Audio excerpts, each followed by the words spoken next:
Bab 208. Dia benar-benar telah lelah. 2. Dia berjuang untuk menolaknya, tetapi dia menguasainya dan menguncinya dalam pelukannya. Kau tidak boleh meninggalkan aku, tidak boleh, tidak boleh. Suara seorang pria yang sedih bergema di telinga Suewu, sambil dikelilingi juga oleh aroma tembakau yang sudah tidak asing. Tak terhitung berapa kali dia bilang tidak boleh, dan akhirnya itu meluluhkan hatinya yang keras secara menyeluruh. Untuk beberapa saat, Suewu merasakan hatinya tiba-tiba lapis demi lapis beriak.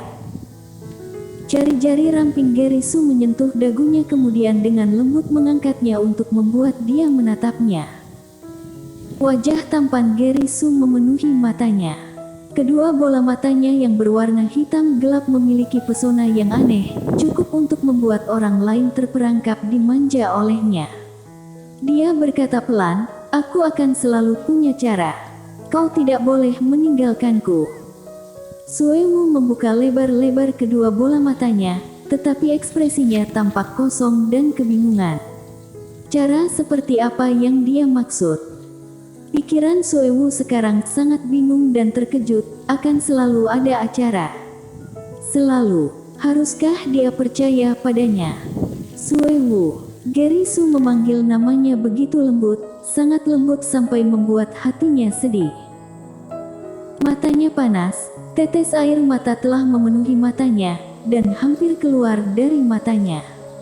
Dendam dan kebencian hatinya, kemalangan, kemarahan, keputusasaan, sejumlah emosi dalam suaranya berikutnya menjadi sebuah kesedihan yang paling dalam dan tak berdaya.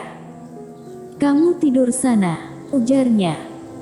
Jika dia melihatnya seperti itu dan tidak tidur, dia benar-benar akan melukai dirinya sendiri. Dia memeluknya, melalui matanya yang berkaca-kaca, wajahnya seolah-olah terjebur ke dalam kolam air musim gugur, begitu samar dan jauh. "Bagus, tidur ya, kamu juga telah lelah." Dia melihat matanya memerah, dan dia terkejut karena menatap air matanya yang mengalir, dan tiba-tiba itu menyebabkan kesakitan di dadanya. Melihat air matanya, dia jatuh dan hancur lagi. Dia benar-benar sangat ingin menanggung rasa sakit ini untuknya. Tanggul itu seperti dinding besi dengan pertahanan yang tak bisa ditembus. Tetapi ternyata hanyut hanya oleh 2 tetes air mata, dia tenggelam dan hancur berkeping-keping. Dia memegang tangannya yang ringan dan halus, dan tangannya berbaring tak berdaya di tangannya yang besar. Dia tampak berjuang sebentar, tetapi kemudian akhirnya menyerah. Dia sambil memegang tangannya menatap matanya, matanya membawa rasa kesakitan, kelembutan yang pasif, berbaring di bawah tatapannya yang tenang. "Suewu," bisiknya, "maafkan aku." Dia menghela nafas, berulang kali meminta maaf, dan akhirnya suaranya menjadi semakin kecil. Tidak lama kemudian, dia bersandar di lehernya dan tertidur. Napasnya yang stabil perlahan naik. Dia menarik napas dan menatapnya. Apa yang dia katakan sangat melegakan. Dia sudah lama tidak tidur seperti itu untuk waktu yang lama. Dia menatapnya, bekas tangisannya sudah mengering dan matanya terfokus padanya. Dia kurus, sangat kurus dan kesepian. Katup matanya sangat tebal, bulu matanya yang panjang menutupi kelopak mata. Dagunya, tidak tahu berapa hari dia belum mencukur jenggotnya. Sudah seperti rumput liar yang tumbuh setelah hujan lebat. Dia sangat kelelahan, tetapi karena 2 orang wanita, dirinya dan Fei Liu, Suewu berpikir bahwa dia adalah idola dari banyak wanita. Jika orang-orang itu tahu bahwa dia begitu bertanggung jawab, tidak tahu apakah mereka akan berebut bersaing untuk menikah dengannya. Dia datang untuk mencari dirinya dan berkata pada dirinya bahwa dia tidak akan baik-baik saja tanpa dia. Fei Liu tidak membuatnya lelah. Dialah yang membuatnya lelah, akan tetapi, dia juga lelah. Saling mencintai, tetapi dia tidak bisa lagi untuk terus melanjutkan. Jika dia bisa kembali lagi ke awal, dia lebih memilih untuk tidak pernah bertemu dengannya. Dengan begini dia bisa membuatnya sederhana dan bahagia, melanjutkan hidupnya di dunianya sekarang, juga tidak akan pernah menemukan Daniel. Seperti sekarang, dia tahu bahwa anaknya hidup sangat baik di dalam keluarga Su, tetapi dia harus menunggu sangat lama barulah bisa menemukan mereka kembali. Dia adalah orang dari keluarga Su dan juga adalah anaknya Suewu, tetapi kakek Su juga adalah orang yang membuat orang lain yang simpatik. Apa yang harus dia lakukan? Tidak mungkin untuk memintanya. Tidak boleh, tidak bisa. Kerusakan seperti ini membuat hati dan tubuhnya lelah, air matanya mengalir deras turun ke bawah. Sedangkan Gary Su sudah tertidur lelap, dia tidak tahu apa yang dipikirkan wanita itu saat ini. Jika boleh, dia benar-benar ingin meninggalkannya dan melarikan diri dari dunia ini.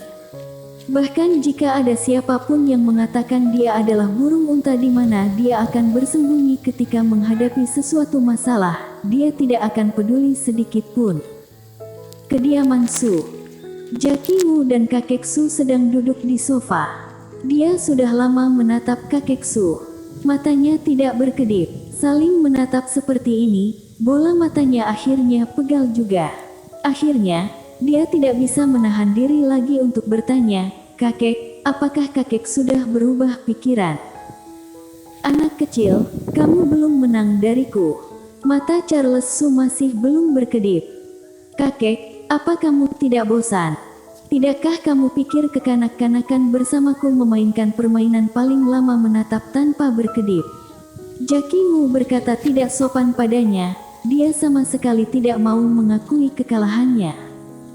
"Aku bosan." Charles Su terkejut. "Kamu masih orang pertama yang berani berkata seperti itu padaku. Anak kecil, apakah kamu tidak takut padaku?"